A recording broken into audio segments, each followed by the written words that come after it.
Russia has attacked Ukraine in what could be the start of war in Europe over Russia's demands for an end to NATO's eastward expansion. While there had been tensions between Russia and Ukraine, a former Soviet republic, for a long time, the situation began getting out of control in early 2021. In January last year, Ukrainian President Volodymyr Zelensky urged US President Joe Biden to let Ukraine join NATO. This angered Russia, which started sending troops near its Ukraine border for training exercises in spring last year and increased it during autumn.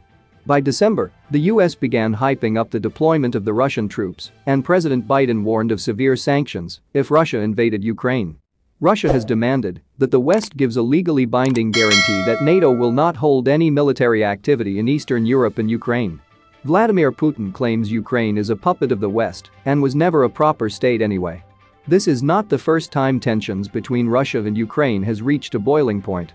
Russia had invaded Ukraine in 2014 when rebels backed by President Putin had seized large swathes of eastern Ukraine and have fought Ukraine's army since then. At that time, Russia had annexed Crimea. As a former Soviet republic, Ukraine has deep social and cultural ties with Russia, and Russian is widely spoken there, but ever since Russia invaded in 2014 those relations have frayed.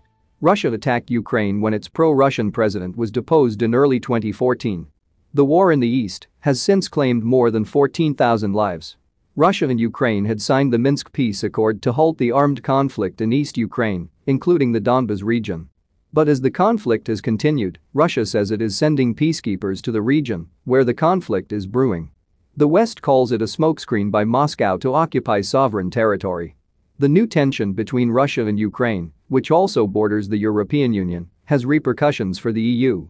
And that's why the EU, most of who are NATO signatories, have joined the US in announcing sanctions against Russian entities. Stay tuned and subscribe to White House Politics for more political news and updates.